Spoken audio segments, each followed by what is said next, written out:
Salve, salve galera, graça e paz, tudo bem com vocês? Estou aqui mais uma vez para fazer uma reflexão. Hoje num cenário totalmente diferente do que o comum, né? Que é o meu quarto ali. Hoje eu tô aqui na Ramps, mas tô aqui para a gente falar de novo da palavra. E eu tava meditando sobre a diferença entre Jonas e Jesus, né? Jonas, né, como um exemplo ali de desobediência, né, e a tempestade domina, né, sobre ele, ao ponto dele ter que se jogar, né, se lançar sobre o mar, enquanto Jesus, ele representa a obediência e o descanso no Pai, e ao obedecer e descansar no Pai, ele ele tem uma autoridade sobre o mar, né? Então, trazendo para a nossa realidade, né? Nós temos muitas tempestades, tanto internas quanto externas. Então, muitas das vezes, nós temos aquela situação que está corroendo no nosso íntimo e nós precisamos realmente estar diante da palavra e alinhados com Deus. Senão aquela situação, assim como Jonas, ele teve que literalmente se jogar, se jogar no mar, enquanto Jesus não, ele tem autoridade, ele tem domínio sobre as suas emoções, né? Eu acho muito interessante para nós trazermos essa realidade para que nós possamos desfrutar disso que há em Cristo Jesus, né? E isso é muito louco porque, consequentemente, é sempre assim. Nós estaremos ali diante do Senhor, né? E nós podemos obedecer ou desobedecer. Se lembrar de Deus e quem Ele é, ou esquecer e viver a partir daquilo que Ele não falou para nós, né? Então é maravilhoso quando nós estamos diante da palavra. Então eu vou ler aqui o texto base para a gente destrinchar um pouco. Lá em Jonas 1, né? Capítulo 1, versículo 4, fala: O Senhor, porém, enviou sobre o mar um vento forte e caiu uma tempestade tão violenta que o navio estava prestes a se despedaçar. Com muito medo, os marinheiros clamavam a seus deuses para que os socorressem e lançavam a carga ao mar para deixar o navio mais leve. Eu acho interessante essa parte também, né? Porque quando uma pessoa está desobediente ao Senhor, todos ao redor dela vai sofrer e muitas das vezes vão tentar, né, fazer com que alguma coisa, que nem aqui, eles começam a julgar coisas fora, como se fosse algo que precisasse, só que não era.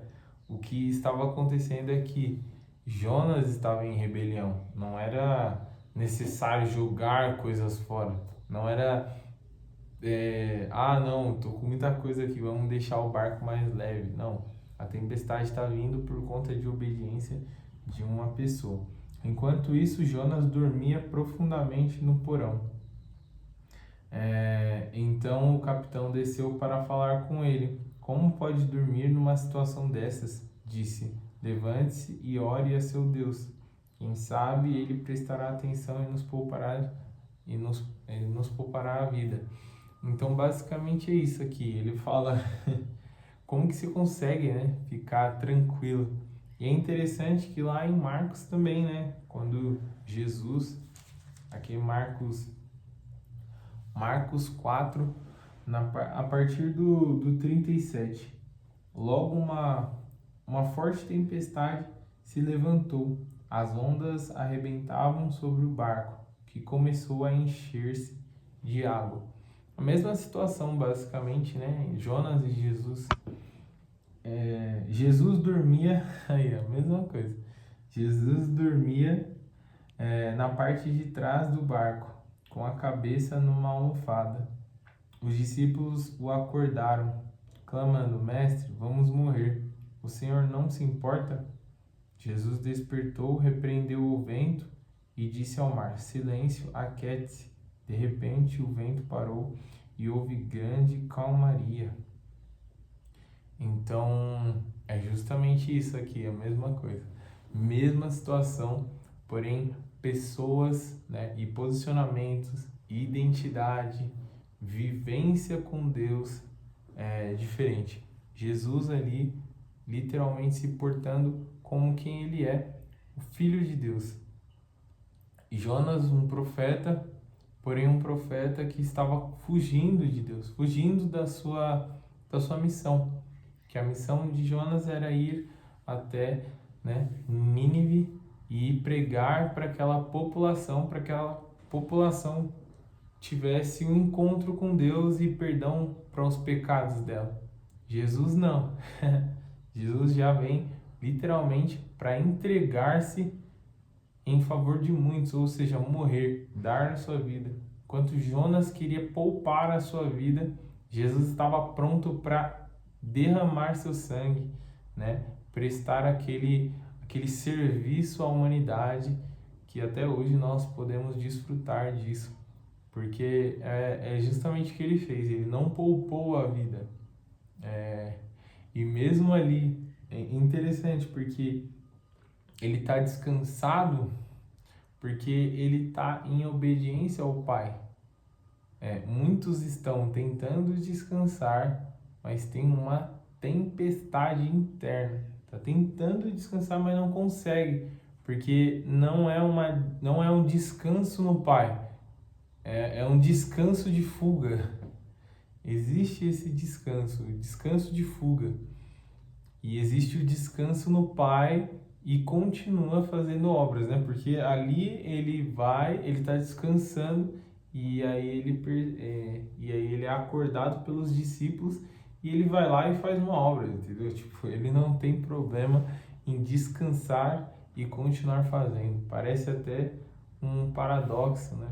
Mas é justamente isso. Ele descansa e ainda assim ele faz, né? Tanto que acredito que em Hebreus vai falar que a gente deve se esforçar para entrar nesse descanso. É outro paradoxo na Bíblia. Como pode se esforçar para descansar?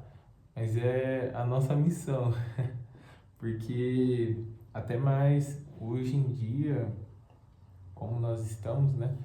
Nesses momentos de conexões tão rápidas e, enfim, milhões de tarefas, nós temos realmente que se esforçar para descansar na palavra, se esforçar para descansar no Pai.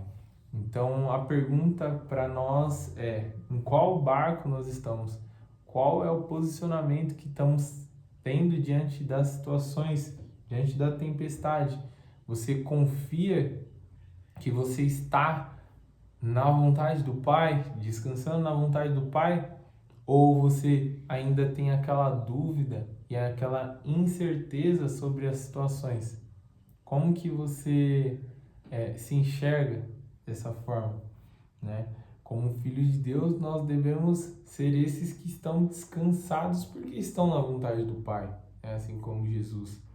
Não igual Jonas, que estava dormindo, estava descansando profundamente, mas esse descanso, né? Esse momento de dormir ali que ele está fazendo é simplesmente algo que está totalmente perturbado, né? Quando estamos fora da vontade do Senhor, a gente está muito mal, né? A gente fica literalmente como uma tempestade dentro de nós. Então, basicamente é isso, galera. Que em nome do Senhor Jesus nós venhamos estar com Jesus, descansando, porque sabem e confiam que estão diante da vontade do Pai amoroso deles. É isso, galera. Tamo junto. Bora!